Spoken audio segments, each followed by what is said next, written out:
ಇನ್ನು ಸಿದ್ದರಾಮಯ್ಯರ ದಾಖಲೆ ಬಜೆಟ್ ಮಂಡನೆಗೆ ಕ್ಷಣಗಣನೆ ಶುರುವಾಗಿದೆ. ಗುಡ್ ನ್ಯೂಸ್ ನಿರೀಕ್ಷೆಯಲ್ಲಿ ರಾಜ್ಯದ ಜನರಿದ್ದಾರೆ. 2026-27ನೇ ಸಾಲಿನ ರಾಜ್ಯ ಬಜೆಟ್ ಮಂಡನೆಗೆ ಅಂತಿಮ ಸಿದ್ಧತೆಗಳು ನಡೀತಾ ಇದ್ದಾವೆ. ಸಿದ್ದರಾಮಯ್ಯರ ದಾಖಲೆಯ ಬಜೆಟ್ ಮಂಡನೆಗೆ ಕ್ಷಣಗಣನೆ ಆರಂಭವಾಗಿದೆ.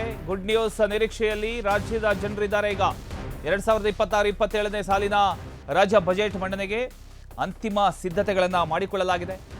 ದಾಖಲೆಯ 17ನೇ ಆಯವ್ಯಯ ಮಂಡನೆಗೆ ಕ್ಷಣಗಣನೆ ಶುರುವಾಗಿದೆ. ನಾಳೆ ಬೆಳಗ್ಗೆಯಿಂದ ಶುರು. ಯಾವ್ಯಾವ ಇಲಾಖೆಗೆ ಎಷ್ಟೆಷ್ಟು ಅನುದಾನ ಬಿಡುಗಡೆ ಆಗುತ್ತೆ ಅನ್ನೋದು ನಿರ್ಧಾರ ಆಗುತ್ತೆ. ಸಿದ್ದರಾಮಯ್ಯರವರ ದಾಖಲೆಯ 17ನೇ ಆಯವ್ಯಯ ಮಂಡನೆಗೆ ಕ್ಷಣಗಣನೆ ಶುರುವಾಗಿದೆ. 2026-27ನೇ ಸಾಲಿನ ರಾಜ್ಯ ಬಜೆಟ್ ನಾಳೆ ಮಂಡನೆಯಾಗಲಿದ್ದು ಗುಡ್ ನ್ಯೂಸ್ ನಿರೀಕ್ಷೆಯಲ್ಲಿ ರಾಜ್ಯದ ಜನರು ಕಾತುರದಿಂದ ಕಾಯ್ತಾ ಇದ್ದಾರೆ. ಅಂತಿಮ ಸಿದ್ಧತೆಗಳು ಈಗಾಗಲೇ ಪೂರ್ಣಗೊಂಡಿದೆ. ಆಡಳಿತ ಯಂತ್ರ ಸಂಪೂರ್ಣ ಸಜ್ಜಾಗಿದೆ. ಒಟ್ಟಿನಲ್ಲಿ ಬಜೆಟ್ ಗಾತ್ರ ಏನು, ಯಾವ ಇಲಾಖೆಗೆ ಎಷ್ಟೆಷ್ಟು ಹಣ ರಿಲೀಸ್ ಆಗುತ್ತೆ ಎಲ್ಲವನ್ನ ನಾವು ನೋಡ್ಕೊಂಡ್ಬರ್ಬೇಕಾಗತ್ತೆ. ನಾಳೆ 2026-27ನೇ ಸಾಲಿನ ಬಜೆಟ್ ಅನ್ನ ಸಿದ್ದರಾಮಯ್ಯನವರು ಮಂಡಿಸ್ತಾ ಇದ್ದಾರೆ. ಈ ಬಾರಿಯ ಬಜೆಟ್ ಗಾತ್ರ 4.50 ಲಕ್ಷ ಕೋಟಿ ತಲುಪತಕ್ಕಂಥ ಒಂದು ಸಾಧ್ಯತೆ ಇದೆ.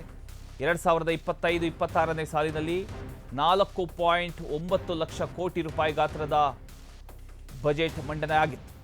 ಈ ಬಾರಿ ಬಜೆಟ್ ಗಾತ್ರ ಬರೋಬ್ಬರಿ 40,000 ಕೋಟಿ ರೂಪಾಯಿ ಹೆಚ್ಚಳ ಆಗತಕ್ಕಂಥ ಸಾಧ್ಯತೆ ಇದೆ. ಈ ಬಾರಿಯ ಬಜೆಟ್ ಗಾತ್ರ ಕೂಡ ಬರೋಬ್ಬರಿ 4,50,000 ಕೋಟಿ ರೂಪಾಯಿ ತಲುಪುವ ಸಾಧ್ಯತೆ ಇದೆ ಎನ್ನಲಾಗ್ತಾ ಇದೆ. ಹೋಲಿಕೆ ಮಾಡಿದರೆ ಲಾಸ್ಟ್ ಇಯರ್ಗೂ ಈ ಬಾರಿಯ ಒಂದು ಬಜೆಟ್ಗೂ 2025-26ನೇ ಸಾಲಿನಲ್ಲಿ 4.09 ಲಕ್ಷ ಕೋಟಿ ರೂಪಾಯಿ ಗಾತ್ರದ ಬಜೆಟ್ ಮಂಡನೆ ಆಗಿತ್ತು. ಈ ಬಾರಿ ಸುಮಾರು 40,000 ಕೋಟಿ ರೂಪಾಯಿ ಹೆಚ್ಚಳ ಕಂಡುಬರತಕ್ಕಂಥ ಸಾಧ್ಯತೆ ಇದೆ. ಇದು ರಾಜ್ಯದ ಇತಿಹಾಸದಲ್ಲೇ ಅತಿ ದೊಡ್ಡ ಬಜೆಟ್ ಆಗುವ ಸಾಧ್ಯತೆ ಇದು. ಅಭಿವೃದ್ಧಿ ಹಾಗೂ ಕಲ್ಯಾಣ ಯೋಜನೆಗಳಿಗೆ ಹೆಚ್ಚಿನ ಅನುದಾನ ಘೋಷಣೆ ನಿರೀಕ್ಷಿಸಲಾಗಿದೆ. ರಾಜ್ಯದ ಆರ್ಥಿಕ ಪರಿಸ್ಥಿತಿಯನ್ನ ಆಧರಿಸಿ ಬಜೆಟ್ ಅನ್ನ ಸಿದ್ಧತೆ ಮಾಡಿಕೊಂಡಿದ್ದಾರೆ. ಲಕ್ಷ ಕೋಟಿ ದಾಟುತ್ತಾ ಹಾಗಾದ್ರೆ ಸಾಲದ ಮೊತ್ತ 1.14 ಲಕ್ಷ ಕೋಟಿ ಸಾಲ ಪಡೆಯುವ ಬಗ್ಗೆ ಸಿದ್ದು ಚಿಂತನೆ ನಡೆಸಿದ್ದಾರೆ ಅನ್ನೊಂದು ಗೊತ್ತಾಗ್ತಾ ಇದೆ.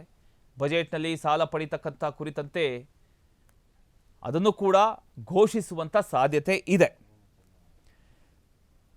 ರಾಜ್ಯದ ಆರ್ಥಿಕ ಪರಿಸ್ಥಿತಿಯನ್ನು ಆಧರಿಸಿ ಬಜೆಟ್ ರೂಪಿಸಲಾಗ್ತಾ ಇದೆ. ಆದರೆ ಮುಖ್ಯ ಚರ್ಚೆಯ ವಿಷಯ ಇಲ್ಲಿ ಏನಿರಬಹುದು? ಸಾಲದ ಮೊತ್ತ ಸುಮಾರು 1.14 ಲಕ್ಷ ಕೋಟಿ ರೂಪಾಯಿ ಸಾಲ ಪಡೆಯುವ ಬಗ್ಗೆ ಚಿಂತನೆ ನಡೀತಾ ಇದೆ ಎನ್ನಲಾಗ್ತಾ ಇದೆ. ಬಜೆಟ್ ಭಾಷಣದಲ್ಲಿ ಸಾಲ ಕುರಿತು ಸ್ಪಷ್ಟ ಘೋಷಣೆಯನ್ನು ಮಾಡ್ತಕ್ಕಂಥ ಸಾಧ್ಯತೆ ಕೂಡ ಇದೆ.